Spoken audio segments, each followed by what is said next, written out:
الحمد لله كفى وسلام على عباده الذين اصطفى.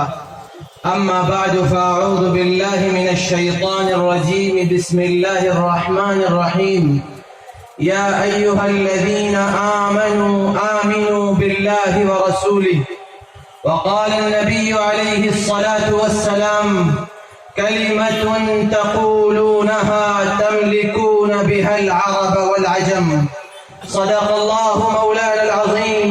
وصدق رسوله النبي الكريم. بزرگان محترم، علماء ملت اسلامیہ، حاضرین مجلس اور دور دراز سے تشریف لائے ہوئے عزیز و مکرم مہمانان گرامی، ہم اور آپ اس وقت 21ویں صدی میں زندگی گزار رہے ہیں اور یہ محسوس کر رہے ہیں کہ ہمارے ارد گرد فتنوں کی ایک آندھی برپا ہے اور ہر دن ہمارے سامنے کوئی نیا فتنہ آ رہا ہے. میرے بزرگوں، مسلمانوں نے ہر دور میں ہر فتنے کا مقابلہ کیا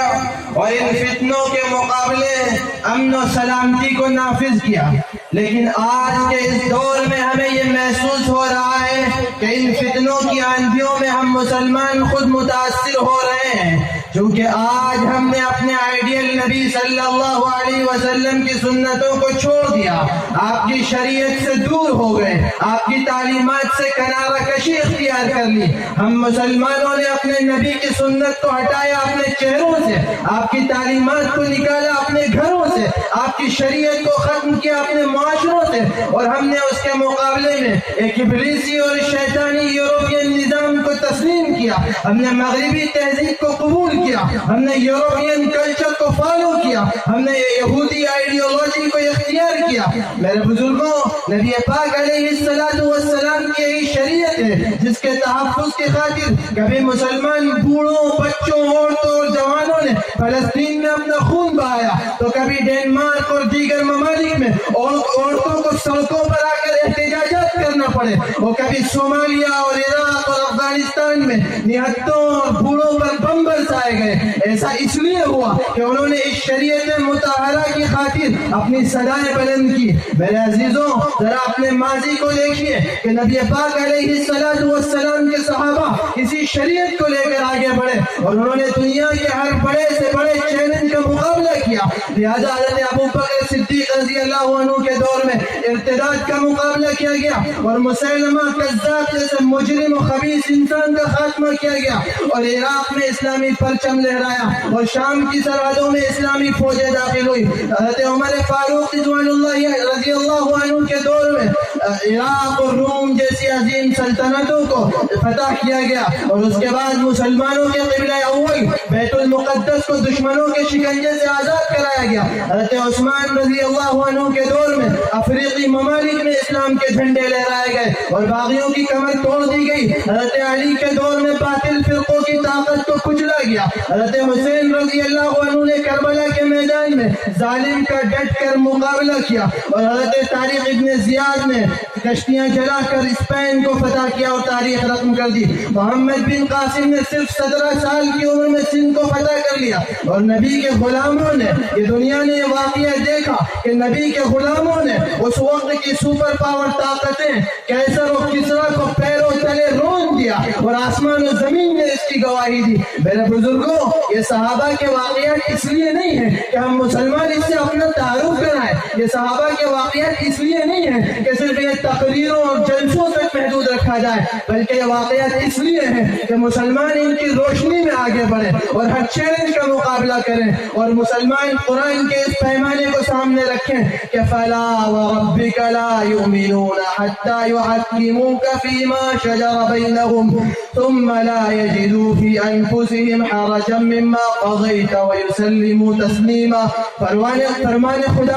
خداوندی ہے کہ محمد صلی اللہ علیہ وسلم آپ کے رب کی قسم، یہ لوگ مومن شمار نہیں کیے جائیں گے، یہ مسلمان نہیں ہوں گے جب تک کہ اپنے ہر فیصلے میں آپ کو حکم نہ تسلیم کر لیں اور آپ کے کیے ہوئے فیصلوں پر اپنے دلوں میں تنگی نہ محسوس کریں اور ہر معاملے میں آپ کے آگے اپنا سر خم نہ تسلیم کر دیں. یعنی مسلمانوں کو چاہیے کہ اپنا اپنا ہر فیصلہ تعلیمات نبوی کی روشنی میں لے، ہر مسئلہ سنت نبوی کی روشنی میں حل کرے، اور ہر معاملے میں سیرت نبوی صلی اللہ علیہ وسلم کے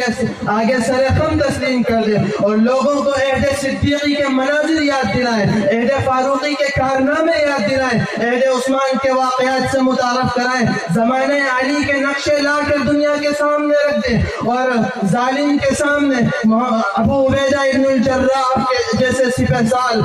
سالار اور خالد ابن الولید جیسے کمانڈروں کی سیرت کو پیش کریں۔ اگر مسلمان اس دور میں اس منہج پر کام کریں گے تو میں خدا کی قسم کھا کے کہتا ہوں کہ اسلام کے پھریرے عالم پر لہرائیں گے، اور جس طرح سے روس کا زوال ہوا امریکہ کا زوال ہوگا، جس طرح روس کا زوال ہوا امریکہ کا زوال ہوگا، اسرائیل کا زوال ہوگا، دجالی طاقتوں کو شکست ہوگی، اور ہمارے وجود سے یہ ثابت ہوگا کہ یہ عظمت باطل دھوکہ ہے، یہ ثروت کامل کچھ بھی نہیں، یہ عظمت باطل دھوکہ ہے، یہ ثروت کامل کچھ بھی نہیں، مٹی کے کھلونے ہیں سارے، کفر کے لشکر کچھ بھی نہیں۔ اللہ سے ڈرنے والوں کو طاقت سے ڈرانا مشکل ہے، جب خوف خدا ہو دل میں اگر تو کسرا و قیصر کچھ بھی نہیں۔ اے لوگوں، آج کے اس دور میں ضرورت اس بات کی ہے کہ شہادت حسین رضی اللہ عنہ کا جھوٹا ماتم نہ منایا جائے، شہدائے کربلا کا جھوٹا غم نہ منایا جائے، اہل بیت رضوان اللہ علیہ اجمعین سے محبت کے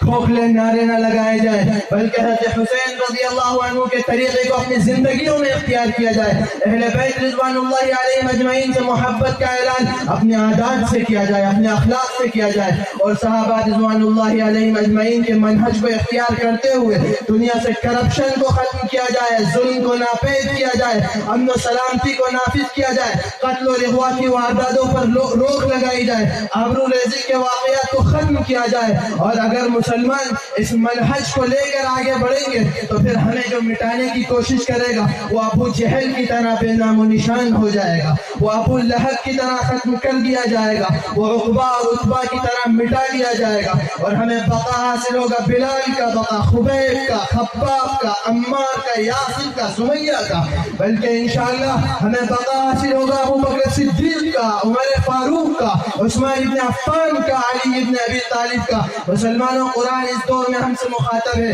کہ یا ایھا الذین آمنوا آمنوا باللہ ورسولہ، اے ایمان والو اللہ اور اس کے رسول پر ایمان لے کر آ جاؤ، یعنی اے مسلمانوں اپنے ایمان کو تازہ کر لو، اپنے ایمان کو رینیو کر لو، اور غیر اللہ کے آستانوں پر مت جاؤ، غیر اللہ کی دہائیاں مت دو، بلکہ سیرت رسول اکرم صلی اللہ علیہ وسلم کو اختیار کرتے ہوئے آگے بڑھو۔ اے نبی کے شہدائیوں، اے نبی کے فدائیوں، اے نبی کے امتیوں، نبی پاک صلی اللہ علیہ وسلم نے جو دین متین تمہیں عطا فرمایا ہے اس کو لے کر آگے بڑھو اور اپنے بہتر مستقبل کو تعمیر کرو۔ علامہ اقبال رحمۃ اللہ علیہ نے ہمیں مخاطب کرتے ہوئے تڑپ کر گرج کر کہا تھا کہ جلا ڈالی تھی تم نے کشتیاں اندلس کے ساحل پر، جلا ڈالی تھی تم نے کشتیاں اندلس کے ساحل پر، مسلمان پھر تیری تاریخ دہرانے کا وقت آیا، 313 جہاں سے چلے تھے تم مسلمانوں، انہی ماضی کی راہوں پر پلٹ جانے کا وقت آیا۔ اے امت مسلمہ کے نوجوان سپاہ سالاروں، آج ضرورت اس بات کی ہے کہ انہی ماضی کی راہوں پر پلٹ کر کام کیا جائے اور اپنے بہتر مستقبل کو تعمیر کیا جائے۔ حالات حاضرہ کو مد نظر رکھتے ہوئے یہ ہماری ذمہ داری ہے اور جس کو انجام دینا ہمارا فریضہ ہے۔ اللہ رب العزت ہمیں صحیح عمل کرنے کی توفیق عطا فرمائے اور ہماری ذمہ داری ہمیں صحیح ڈھنگ سے ادا کرنے کی توفیق عطا فرمائے۔ وآخر دعوانا الحمد للہ رب العالمین۔